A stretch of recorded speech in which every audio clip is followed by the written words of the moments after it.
ஒரு விஷயத்தை கற்றுக்கணுன்னா அதுக்கு தேவையான அளவு டைம் கொடுத்தோன்னா எந்த விஷயமா இருந்தாலும் யார் வேணாலும் கற்றுக்கலாம். இந்த ஸ்கில்லை இவங்கனால கற்றுக்க முடியாது அப்படின்னு எதுவுமே கிடையாது.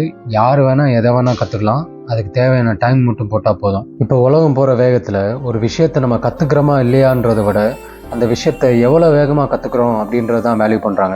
ஸோ ஒரு விஷயத்தை வேகமாக கற்றுக்கிறதே ஒரு ஸ்கில்லு தான். நான் 10th படிக்கும் போது என்கிட்ட செல்ஃபோன்லாம் கிடையாது.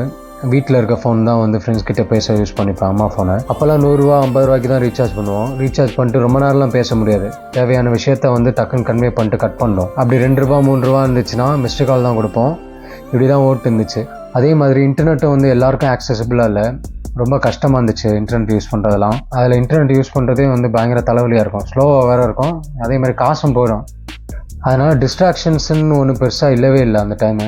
ஏன் இந்த கதையெல்லாம் சொல்கிறேன்னா, அப்போல்லாம் வந்து டிஸ்ட்ராக்ஷன்ஸ் பெருசாக இல்லை. அதனால் வந்து ஒரு விஷயத்த வந்து கற்றுக்கணும் அப்படின்னு உக்காந்தா அந்த விஷயத்த வந்து கொஞ்சம் சுலபமாக கற்றுக்க முடிஞ்சிச்சு. டைம் போகிறதே தெரியாது சில நேரம் உட்காந்து ஒரு விஷயத்த புதுசாக கற்றுக்கும் போது. ஆனால் இப்போல்லாம் வந்து உட்காரவே முடியல. உட்காந்தாலே ஏதாவது ஒன்று ஓடிக்கிட்டே இருக்குது மைண்டில். செல்ஃபோன் எடுத்தாலே யூடியூப் அது இதுன்னு நோண்டுற மாதிரி தான் இருக்குது. ஆனால் முன்ன மாதிரி உலகம் இப்போ கிடையாது.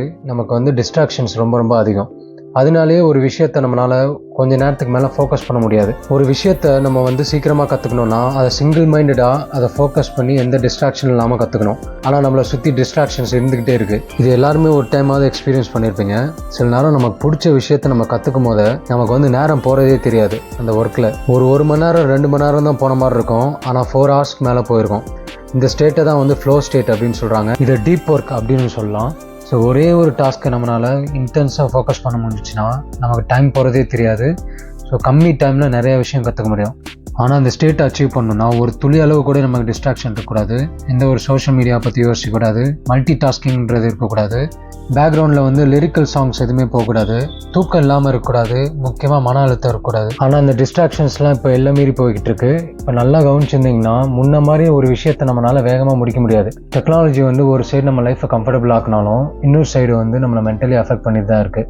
இன்ஃபர்மேஷன் நம்மளை சுற்றி நிறையா இருக்குது. ஆனால் இந்த இன்ஃபர்மேஷன்லாம் நம்ம லைஃப்க்கு தேவையா அப்படின்னு யோசிச்சு பார்த்தீங்கன்னா நிறையா இது தேவையப்படாது. டீப் ஒர்க் வந்து நம்மளால் பண்ண முடிஞ்சிச்சுன்னா ஒரு மாதத்தில் வந்து கற்றுக்கக்கூடிய விஷயத்த நம்ம வந்து 10 நாள் 15 நாள்லேயே பண்ண முடியும். டீப் ஒர்க் வந்து ஒரு போரிங்கான ப்ராசஸ். அதில் வந்து என்டர்டெயின்மெண்ட் வந்து எதிர்பார்க்கக்கூடாது. நம்ம ஒரு புதுசாக ஒரு விஷயத்தை கற்றுக்கும் போது கொஞ்சம் போர் அடிக்க தான் செய்யும். இல்லை ஹார்டான ஒரு ஒர்க்கை வந்து பண்ணுறோன்னா போர் அடிக்கும். ஸோ போர்டம் வந்து ஒரு பார்ட் ஆஃப் தி ப்ராசஸ் தான் டீப் ஒர்க்கில். டெய்லி ஒரே டைமில் ஒரே ஒரு சிங்கிள் டாஸ்க் எடுத்து போர் அடித்தாலும் பரவாயில்ல அப்படின்னு நீங்கள் உக்காந்திங்கன்னா இந்த டீப் ஒர்க்கை வந்து உங்களால் எக்ஸ்பீரியன்ஸ் பண்ண முடியும். டீப் ஒர்க்கில் போயிட்டிங்கன்னா அதே விஷயத்த நீங்கள் பல மடங்கு வேகமாக வந்து பண்ண முடியும்.